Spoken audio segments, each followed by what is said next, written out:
I'm just Kumar. And you're watching Top of the Morning. And today our guest is Kenneth Hari. He's an artist from New Jersey, and he's actually a personal friend of mine. And he's a character, so you'll love him. All right, so don't touch that dial. We'll be right back.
Welcome back, and as we promised, our guest today is Kenneth Hari. Kenneth Hari is an artist and a sculptor in New Jersey. So Kenneth, tell us a little bit about what about Isaac Asimov? Isaac Asimov was absolutely crazy, wonderful to work with. His wife was a psychologist, and wonderful. I think he put me in one of his books. Really? Yes, and we talked about art more than we talked about his science writing. We talked about painting, and we had a lot of fun. And I had quite a few sittings with him. Once I had a sitting with him where it was at a party where he's like on stage. And I said, this is really weird, this is a strange thing. And he was just always like women around him. He was nuts about women, wherever women are. And he had these big sideburns, and a wonderful guy. And he was very close to a friend of mine who was in research. And we got to know each other pretty well. Now, here's the name, Rosemary Clooney. Wonderful person. Rosemary Clooney, the portrait Rosemary, still we're deciding whether it should go to a museum. We're in Mayville, Kentucky. Rosemary, I got a call from her agent at the time, and he wanted to have her portrait done. Well, Rosemary wasn't thin Rosemary of the Jose Ferrer, that was his wife, days. She was very, very heavy. And so she wore a lot of black. But the voice was beautiful. Right. And she was very, very wonderful to work with. One time it was Easter, and I was in Beverly Hills, and I was driving down. I said, I'll pass her house, and maybe I'll go in, maybe I won't. And there was toys all over the driveway. I guess it's her grandchildren. She had 5 children. And I didn't go in. And I met up with her in New York again, and at a sitting, and she just yelled at me for not coming into the house. What is wrong with you? Why don't you just knock on the door and come in, or go out of the backyard and come over to the house? What's wrong with you? I didn't want to impose. And then the last time I was over, she was very sick, and she finally married Dante, which is Dante Di Paolo, who she lived with for many years because she divorced him from Jose Ferrer. And Dante said she's really sick, but why don't you say hello to her, but because she's not going to make it. You don't think she's going to make it. So that was the end of Rosemary Clooney. But wonderful voice, beautiful voice, beautiful singer, and very caring person. There was something very beautiful, very unique about her. And Diana Krall, she liked a girl named Diana Krall from Canada. Right. And she said, you should paint her portrait, which I have to tell Diana Krall that Rosemary said that. Because a lot of times people get information, they give me information to tell people, and I don't meet these people until later. Right. You meet them later in life, and then you say, so-and-so said so-and-so about you, and they said, really? And Christopher Parkening is a great guitarist, classical, and Segovia liked Christopher Parkening's work. So when Christopher Parkening was very handsome, and Segovia posed quite often for me, Christopher Parkening, I said, Segovia really liked your work. He said, he tell you that? I said, yes. He told me he really liked your playing. He said, oh my God, it's made my life. that made his life. Here's this great classical, guitar player. Great, and I see a name on here related to sports, Howard Cosell. Howard Cosell was, again, wonderful person. He was already, Howard still broadcasting, and we talked about Muhammad a lot, and Cassius Clay, Muhammad Ali, right? but Yeah. they were very close. I said, well, didn't he say that he would like to be a dog, and you'd be a tree? A dog? He'd like to be a dog, and he'd like you to be a tree, so you can pee on him. That's what he Got it. there were things like that he would say over the air. He said, that was all for show. That had nothing to do with, with their friendship. They were very close. And Mr. Cosell was a lawyer, was an attorney, and got into broadcasting. He started to do wow. Little League, and from Little League he went on to go on to sports. Wow. And that's how he started his career, and then Wow. worked, I think, for ABC. Was it ABC? Yeah. Wow. Okay. Tell me about Henry Mancini. Henry Mancini actually posed for me at a place called the Molly Pitcher in New Jersey, and at his hotel in Manhattan. And it was a beautiful sunny day, and we talked about Henry Mancini. We talked about different musical pieces that he had. He's from Pittsburgh, Pennsylvania, Oh, it's and he my went to hometown. that's your home, Yeah, Pittsburgh, yeah. and he's from and Gene Kelly's town too. And Mancini spoke about his music and working with Johnny Mercer quite often. And he liked going on the road once in a while. He'd like to take the band out and appear in New York. And basically, as people talk about art, to me, it's just like, how do you do that? How do you compose music? Right. So how do you do that? And there's no set formula. He can tell you what he's doing, but you can learn all the keys. You can learn how to read music. But you can't, you give us things in our head like the Pink Panther, and you give us tunes that stay with us the rest of our life. I don't know how you create that language. I really don't know. I don't know. People study it at Peabody, they study it at Juilliard, they study it at Eastman School, Berkeley. However, I really don't think you could teach that. I think it's something that you just acquire it, and he's different and better than other people. Just as Isaac Asimov can write science. He had this talent to write science and put it together for us that we can understand it. If he told a story about science, we would understand. Same thing with Mancini. I mean, he gives you the feeling in so many movies. You can get Breakfast at Tiffany's, you hear Mancini. You hear him, he's played all the time. And I understand you had a little cute aside with Dustin Hoffman. Well, Dustin is a wonderful person to work with. He's easy to work with. He said he'll pose for a portrait once, and he called me, and that's the only portrait that he'd ever have painted of himself. Wow. And when we worked together, he said, I'd rather talk to you than talk to my psychiatrist. So I said, geez, maybe I should charge you. Each session would be like $100 a minute or something. He never carried money on him. He didn't have money. I would walk down the street. The thing with someone like Dustin, to be a friend, why he ducks away in Connecticut, and is that because people just jump on him. I mean, we're driving down the street. We were doing one sitting one day, and I think it was the third sitting, and we were driving downtown. He had to go to Astor Place because Joseph Papp was directing some play, and he wanted to go down there and talk to Joseph Papp about something. So I said, let's drive down. I got the car in the garage, and we were driving. People would be screaming in the car. Gee. I said, well, ask him for lunch money. Right, We go to lunch money. Come on, give him an autograph for $20. We go get some lunch. Buy me a burger. Yeah, but he was easy to work with, a lot of fun, and you have to be easy to work with because he's a great actor. And when I was a kid, I grew up part of my life in Hollywood, which is a long story. But anyway, I used to fly model airplanes over on Fairfax High School. His high school, in front of the high school, had a flat area where I was able to fly control line, and it was a lot of fun. But Dustin, I think he's shy. I think he's a shy person, basically. So tell us about Duke Ellington. Ellington was great. I met Ellington. First, I met Ellington. It was an accident. I was actually here. It was in Maryland at the Maryland House, and he was coming up from Washington, I guess, to see his family, and it was 3:00 in the morning. Wow. I said, Mr. Ellington, I sent you a letter about something about some musician. And I said, you never got back to me. He said, oh, Kenneth, I remember. I'm so sorry. I said, by the way, why don't you pose for me one day? He said, okay, and he did. So he called me up. a week later. He went on the road, called me up, and then it was on Riverside Drive in New York. Very, very wonderful man to work with. You could feel that silk with this man. And not only did I paint him, but I painted his brother, Mercer. Mercer took over the band when Duke died. And we knew the same people because my father was a musician and was involved in the music world. So we knew a lot of the same people. Yeah, Wow. yeah, I enjoyed Duke Ellington a lot. Well, Kenneth, this is fascinating. I mean, this is awesome. I look at this list and I'm amazed. You know, Now, Kenneth, I understand that your father hung around in very high circles. He knew Ernest Hemingway. Right?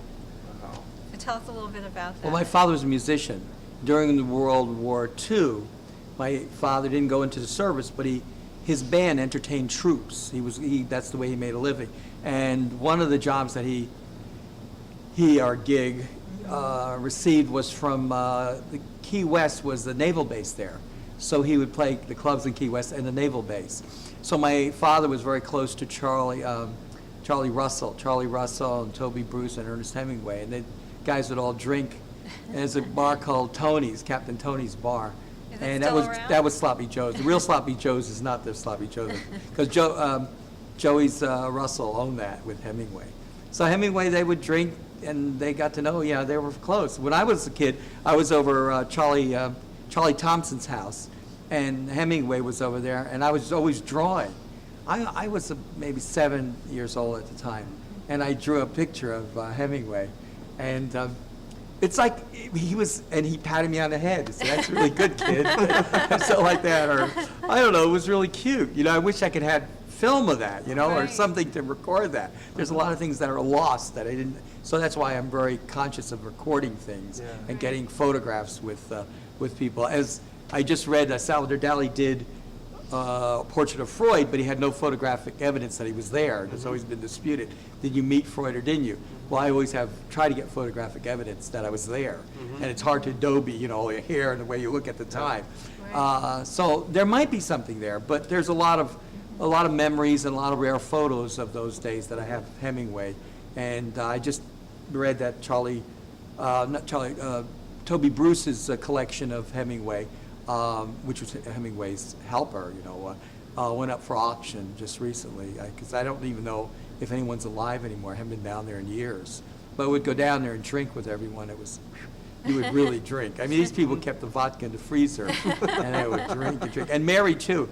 And later in life, I got to do a portrait of Hemingway later in life. So I hooked up with, his brother was alive then, and I did a lot of the research, and Ernest and Mary helped me with the portrait. So that was a lot of fun. But it was my recollection of him, and I brought him into an earlier age, rather than him, because he was pretty scarred up and beat up when I was drawing him. And he really could smell the liquor on him. I mean, all those fellas, you can really, they led a hard life. There was, hard drinking life. Wow. But I enjoyed them. So tell me, you also painted a portrait of Douglas Fairbanks Jr. Yes. Painted Douglas Fairbanks Jr. at the same time I was painting Leon Uris. And Douglas Fairbanks Jr. just lost his wife at the time and wanted to have a portrait done.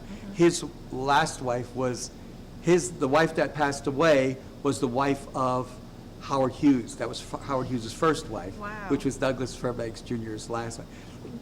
Douglas Fairbanks Jr. was it's one of the first times that I lost it, when I was just in awe of him.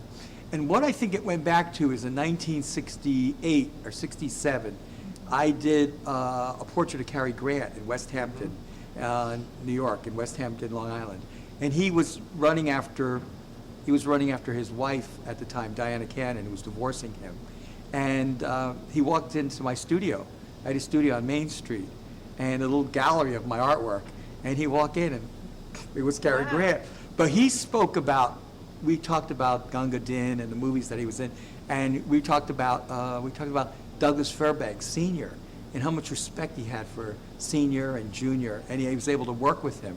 That was one of the thrills of his life. So all that stayed in my brain when I was, painting Douglas Fairbanks Jr. I got to the point where I was painting him, and we have a lot of photographs of this, but he's actually, I said, well, maybe you could paint yourself too, and help me with the portrait a little bit. He's actually working on the painting, which is really unique, to have, he's still and still looked great. He was in his 80s, and he just had this flair and this tan.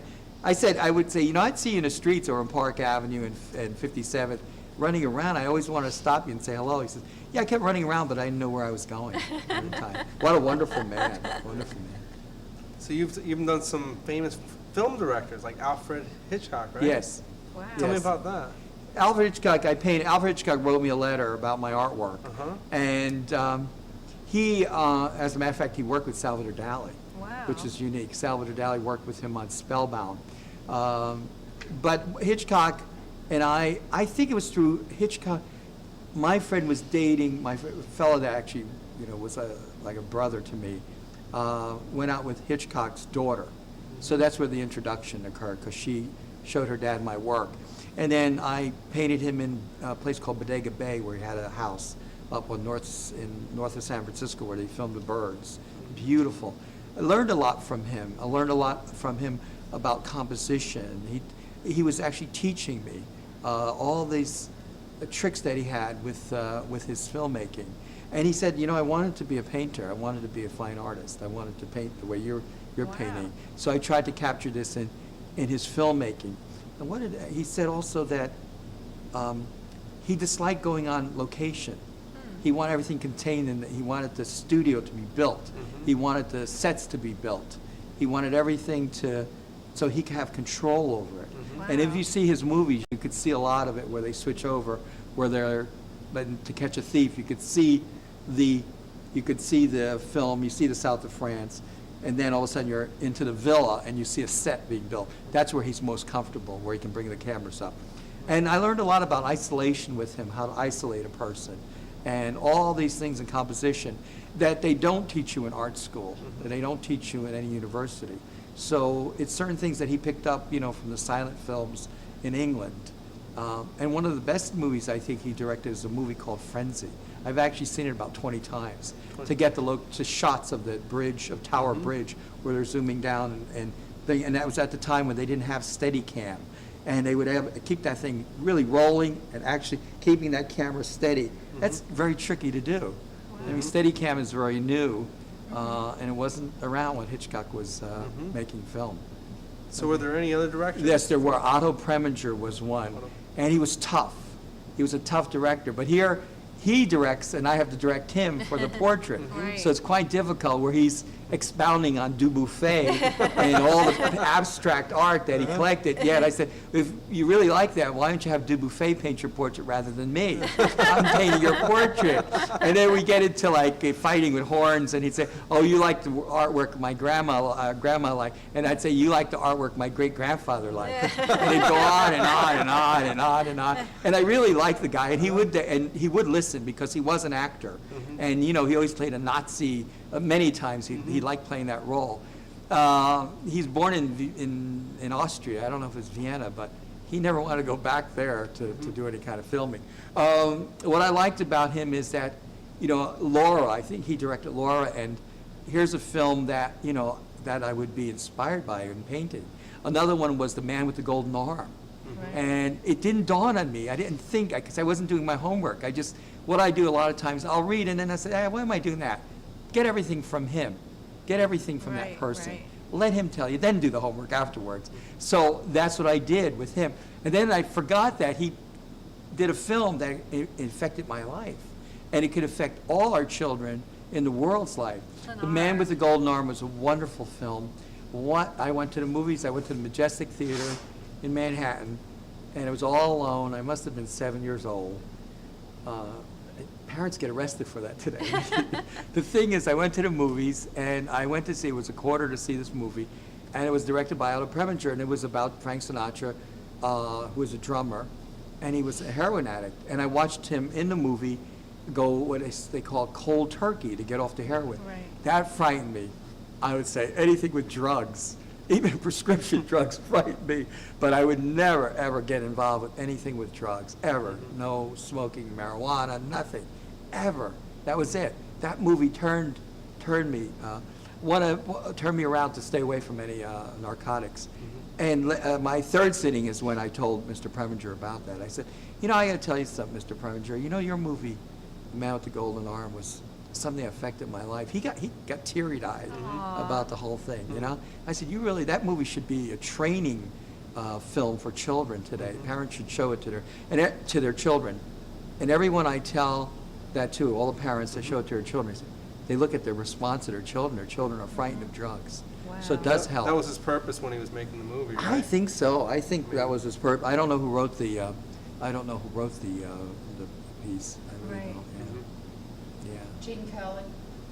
Gene Kelly was he's just a friend. He became a very close friend. I would write to him, he would write to me, and then when we first met, it's like we knew each other. He lived on Rodeo Drive. And I did about 15 portraits of Mr. Kelly. And he was from Yorktown, which is Pittsburgh. Right. And Mr. Kelly, the painting that I did of him burned down in his house. He lost everything. Picasso's, Americassettes. Some in my artwork went up in flame with a lot of, great painters.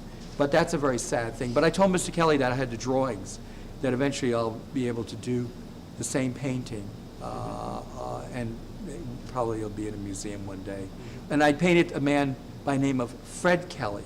And, excuse me, I forgot to tell you, Gene Kelly, not only being a great actor, great dancer, great singer, also a great director.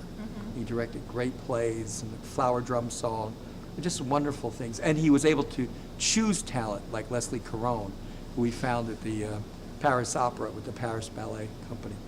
But his brother Fred Kelly was a teacher of dance, was also in one movie with him that I know of. And Fred is actually responsible for teaching John Travolta, was the first teacher of John Travolta and dance. Wow. So that's where, and that was in the Inglewood area, Inglewood, New Jersey. Oh, and actually I see Marcel Marceau on the list. Yes, Marcel Marceau, I worked with for 2 years. Did he talk? A lot.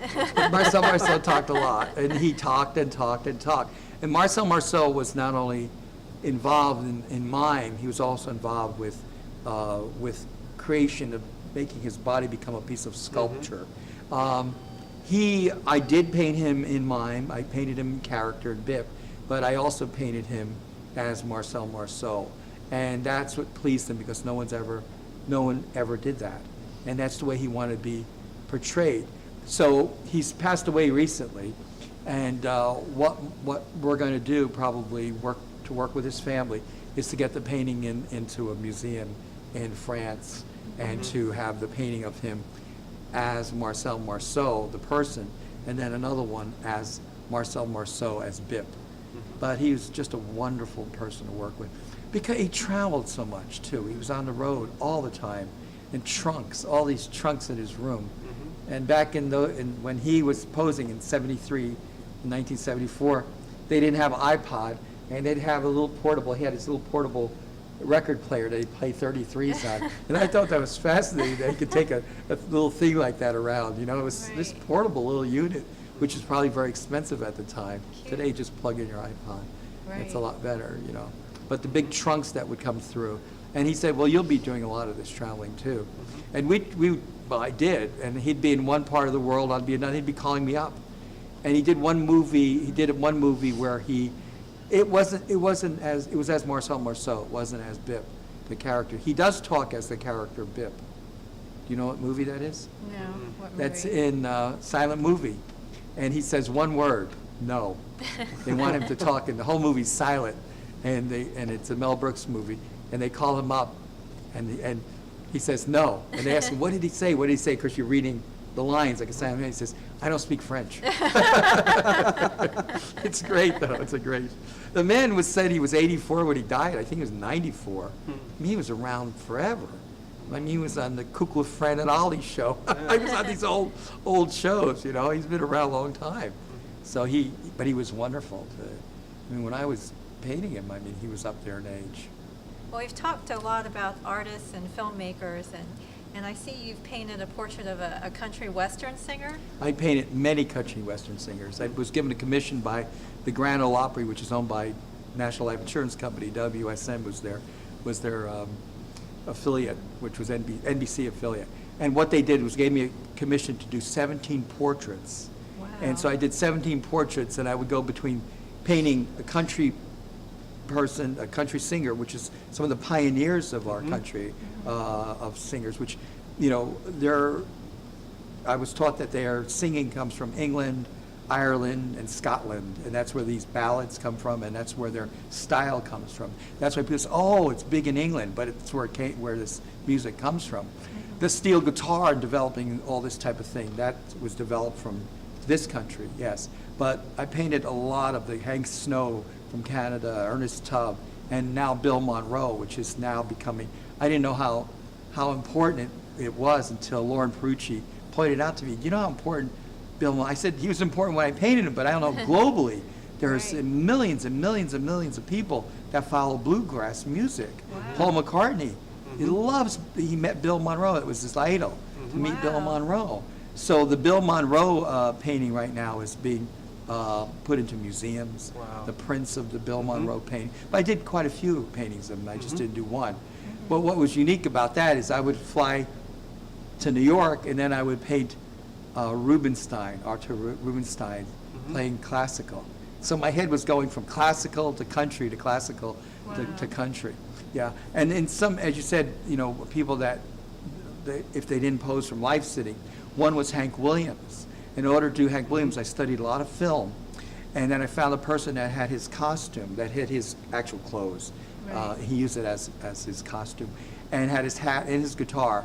So I went to Montgomery, Alabama, and went to the grave and said, you know, I wish I could dig you up, Hank, but I can't do that. So I went to Georgia and Alabama to find his relatives and found his first cousin looked just like him. Called up my friend, Jim Owens, who's a producer today, who did this Hank Williams show, and got Hank Williams' clothes, dressed his cousin in the clothes, looked just like him.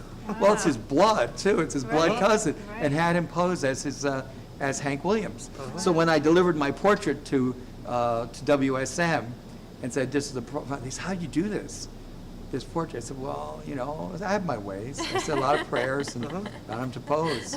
And that's how I worked. And that's how I would generally work. There was Uncle Dave Menken, and Dave Menken was dead. So his son looked like him and had his dad's clothes. So fortunately, I was able to do that with him, get him to pose look like his dad and put the banjo in his hand. I was so happy when Hank Snow is still alive, and you know, Bill Monroe's alive, and I could travel with him, and Ernest Tubb was alive, so Minnie Pearl was alive. So I'm glad that they were there, because then you could, you know, it's so much easier to do a posthumous portrait. Yeah. It's hard to do Moses when he's not around. You know, you ask the question like, how did Michelangelo do God? Yeah. You know, you just come up with your brain. That's what he looks like. That's right. Well, we are here with artist Kenneth Hari.